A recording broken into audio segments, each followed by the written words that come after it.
They're in the home village of Antony Savonyuk, who's on trial accused of murdering Jews during the war.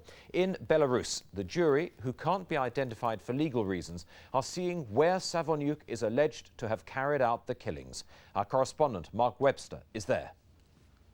Covered now by a shroud of snow, the jury toured the site where it's alleged Antony Savonyuk murdered some 15 Jewish women and girls. They were among the few survivors of a massacre of the town's Jewish population, and the prosecution says the defendant, then a policeman working for the Nazis, enthusiastically tracked them down. It was in June 1941 that the Germans launched their surprise attack on the Soviet Union. Within an hour, the border town of WW2 was overrun, and the 20-year-old Savonyuk volunteered to work with the Nazis. Savonyuk himself, pictured here earlier this month at the Old Bailey, is now 77. He denies all the charges, but didn't return to WW2, a town he hasn't seen since the war. Instead, Judge Mr. Justice Potts donned a red bonnet in place of his High Court wig to accompany the jury in freezing temperatures for this historic visit to a number of sites around the town.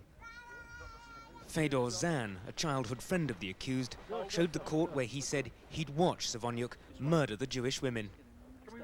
This was always going to be a difficult trial, not least because the events which were alleged to have occurred did so in a territory then under Nazi occupation, and they happened more than 50 years ago. In the coming weeks, witnesses, many of them very elderly, will try to relive exactly what went on here during World War II. Today, this memorial marks the place where 2,900 of the town's Jews were murdered. Mark Webster, ITN, WW2. Here, the two policemen cleared... defended the science... ...formed Greek embassies throughout Europe in protest at the arrest of the Kurdish rebel leader Abdullah Öcalan.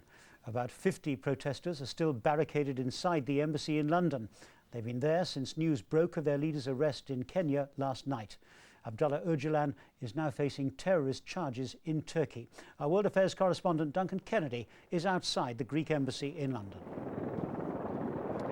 Martin, you join us at a very noisy West London. There can only be what is best described as a tense standoff between the demonstrators behind me here and the police. All day there have been a series of scuffles between them, there have been missiles thrown, and at one point a young woman was set on fire, although I'm told she's not badly hurt. Both here and across Europe, it's been a day of intense demonstration.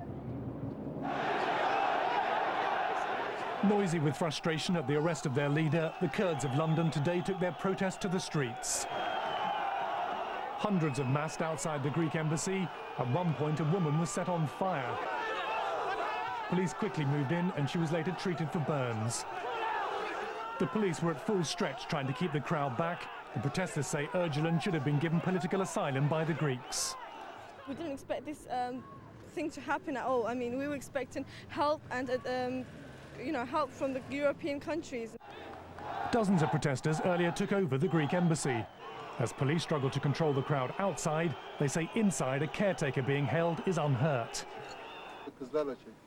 This is the man they're protesting over, 50-year-old Abdullah Öcalan. He's led the Turkish Workers' Party, or PKK, in its 15-year battle to win independence from Turkey. He had been on the run, but has now been arrested at the Greek embassy in Nairobi and flown back to Turkey.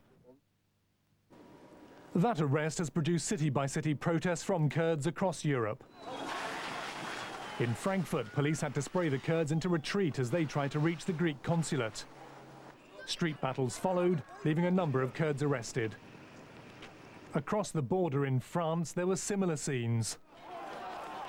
In Marseille, the Kurds fought running battles with riot police, leaving a number of people injured.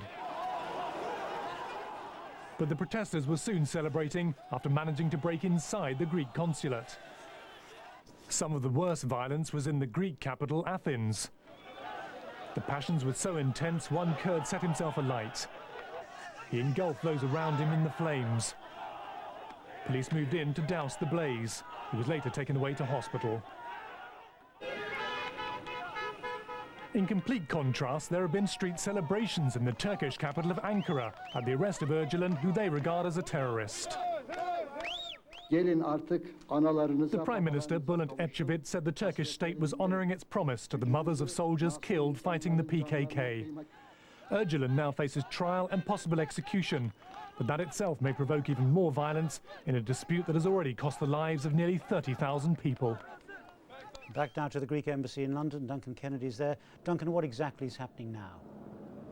Well, at the moment, Martin, we've got, I think, probably 300 or 400 people here, and every so often they're bursting into song, they're chanting, as you saw in the report there, their support for Abdullah Öcalan. But there's also a second story going on here, if you like, because in the embassy itself, which is a little way along here, we're being kept back from there, we have another few dozen or so of these protesters who are actually in charge of the embassy. They took it over in the early hours of this morning.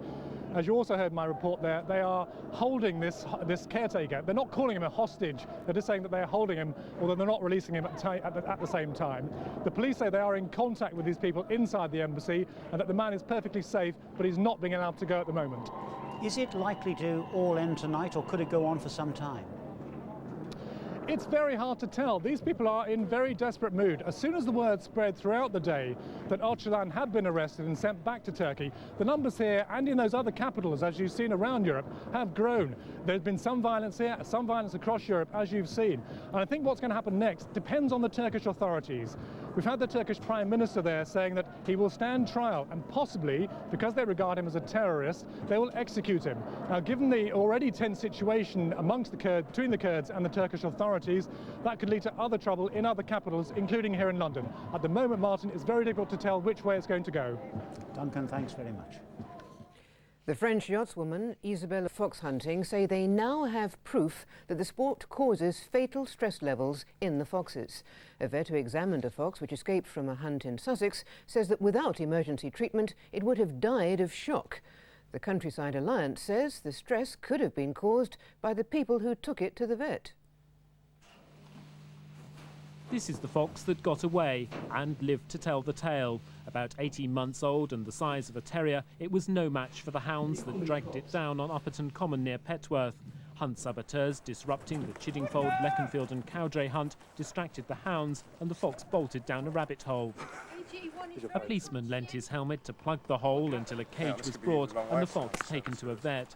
The fox was comatose, its heart racing, and there was blood in its urine, all signs of extreme stress. Getting straight to the vet.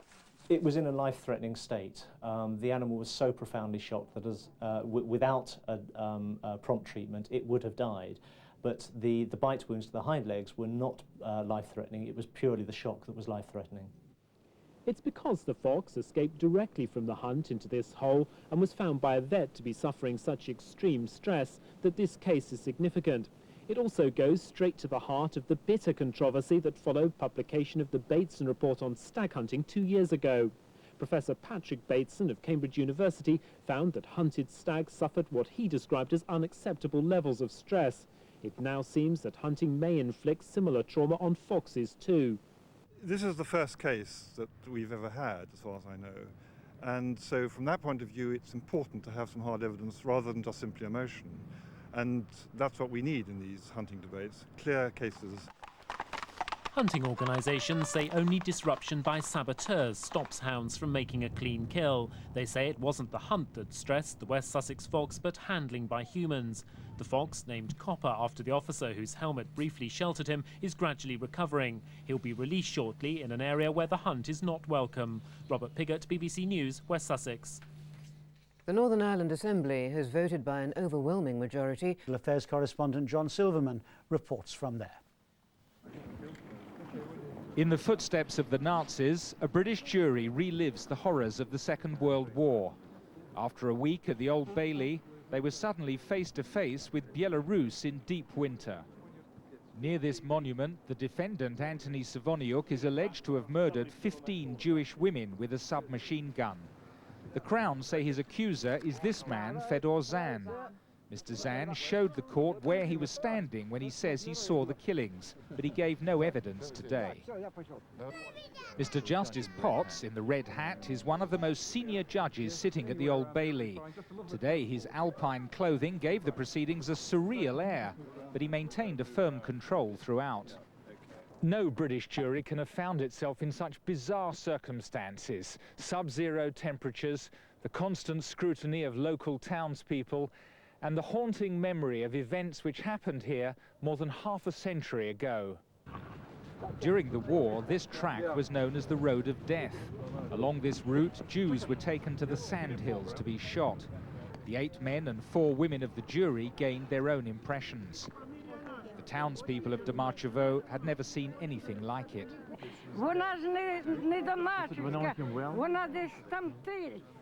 This woman said she recalled the defendant as a young man, but to broadcast her opinion could be prejudicial to the trial.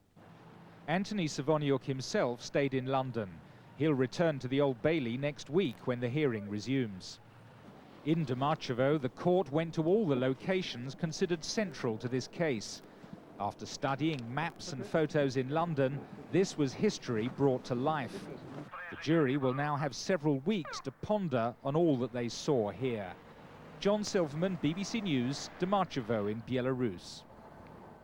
When you've had a meal in a restaurant, you probably don't think twice about handing over your credit card. But perhaps you should. Criminals are using a scam known as the double swipe to create fake cards which let them run up huge bills. Police say organised gangs are targeting Britain and could be making up to £26 million a year. Every year in Britain, there are more than £1 billion worth of legal card transactions in shops like this. But the police are warning that groups connected to the triad gangs are cashing in on the success of plastic money. We've noted a particular increase in the counterfeiting of credit cards. In recent years, it's gone from 4.6 to £26 million. That's a significant increase. Well, this is how the fraud could work. Supposing you've just had a long lunch and it's time to pay the bill. It's an everyday occurrence at restaurants. A single swipe completes the transaction. One swipe is fine, but criminals will do it again, transferring the information from this magnetic strip onto a counterfeit card. This man only learned details had been copied from his card after he returned from holiday. He didn't have to pay back the money. I realised that someone must have taken the information off the back of my card and spent £5,000 in Milan and Genoa and Gucci and Versace, 4 Chinese restaurants. They bought some handmade shoes, and of course I had a near heart attack when I read my statement. The credit card industry is working on a solution to the counterfeit card problem. Special computer chips, which are encoded with personal details about the user, are designed to prevent fraud. Over 100 million of those are going to be issued over the next few years. That will get rid of the counterfeiting problem because it will not be easy, it'll be well nigh impossible to move the data from one card to another in the future. But until then, shoppers have been warned to remain vigilant as counterfeit card crime continues to grow. Stephen Cape, BBC News. A jury in Manchester has cleared 2 policemen and a pub landlord of drunken behaviour on board an aeroplane.